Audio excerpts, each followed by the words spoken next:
আজ আমরা এমন এক ছোট্ট প্রাণীর কথা জানব যার সামান্য একটি কথা আমাদের জীবনে বড় ধরনের প্রভাব ফেলতে পারে। কুরআনে আল্লাহ সুবহানাহু ওয়া তাআলা এমনই এক ক্ষুদ্র দৈত্যের কথা আমাদের শেখানোর জন্য উল্লেখ করেছেন। কুরআনের প্রতিটি গল্পই আমাদের জন্য মূল্যবান শিক্ষা নিয়ে আসে।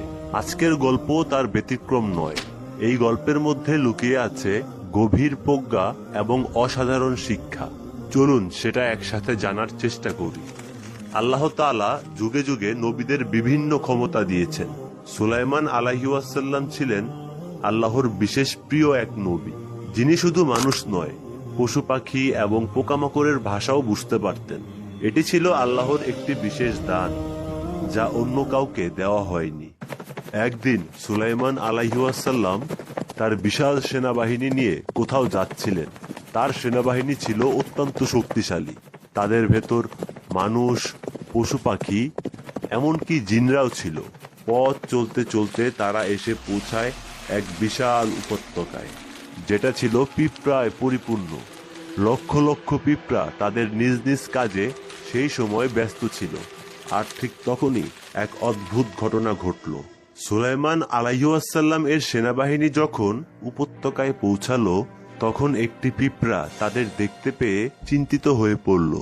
তখন সেই পিঁপড়া অন্য পিঁপড়াদের উদ্দেশ্য করে বলল, হে পিঁপড়ারা, তোমরা গর্তে ঢুকে পড়ো, যেন এমন না হয় যে সুলাইমান ও তার সৈন্যরা তোমাদের পিষে ফেলবে এবং তারা টেরও পাবে না। সতর্ক করা সেই পিঁপড়া অন্য পিঁপড়াদের সুরক্ষার জন্য দ্রুত ও দূরদর্শী পদক্ষেপ নিয়েছিল। সে বুঝেছিল সুলাইমান আলাইহিস সালাম এর বিশাল বাহিনী অজান্তেই তাদের পিষে ফেলতে পারে, কারণ তারা এত ছোট যে হয়তো সুলাইমান আলাইহিস সালামের বিশাল সেনাবাহিনী তাদের উপস্থিতি টেরই পাবে না। তখন সুলাইমান আলাইহিস সালাম সতর্ক করা সেই পিঁপড়ার কথা শুনতে পেলেন এবং তিনি সেই পিঁপড়ার কথা শুনে মৃদু হাসলেন এবং আল্লাহর প্রশংসা করলেন।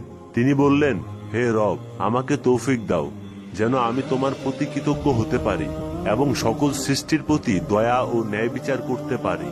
আল্লাহর বিশেষ দান ও রহমত থাকা সত্ত্বেও সুলাইমান আলাইহিস সালাম ছিলেন অত্যন্ত নম্র ও সহানুভূতিশীল।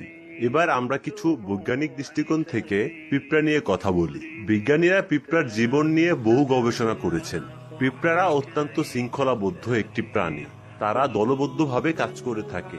পিঁপড়ার একটি কলোনিতে লক্ষ লক্ষ পিঁপড়া থাকতে পারে। প্রত্যেকের নির্দিষ্ট দায়িত্ব থাকে। কেউ খাবার সংগ্রহ করে, কেউ সুরক্ষা দেয়, কেউ বা প্রজনন করে। পিঁপড়ার যোগাযোগ ব্যবস্থাও খুব শক্তিশালী। তারা এক ধরনের রাসায়নিক সংকেত ব্যবহার করে থাকে একে অপরের সাথে যোগাযোগ করার জন্য। যখন পিঁপড়ারা খাবারের সন্ধান পায়, তারা রাসায়নিক পদার্থের মাধ্যমে সেই দিক নির্দেশনা দেয়। এটা এক অসাধারণ যোগাযোগ ব্যবস্থা। আল্লাহ তাআলা পবিত্র কুরআনে অনেক বৈজ্ঞানিক সত্য উল্লেখ করেছেন, যা এই আধুনিক যুগে বৈজ্ঞানিক গবেষণার মাধ্যমে প্রমাণিত হয়েছে। গবেষণায় বিজ্ঞানীরা দেখেছেন যে পিঁপড়ার শরীরের উপরের স্তর কাচের মতো স্বচ্ছ। আর আল্লাহ তাআলা পবিত্র কুরআনের এই আয়াতে পিষ্ট বা ক্রাশ শব্দ ব্যবহার করেছেন, যা মূলত কাচ ভাঙার ক্ষেত্রে ব্যবহৃত হয়। এই পিঁপড়া থেকে আমাদের শিক্ষণীয় বিষয় হচ্ছে, বিপদের সময় শুধু নিজের কথা ভাবা উচিত নয়, বরং অন্যদের সুরক্ষার কথাও ভাবতে হবে।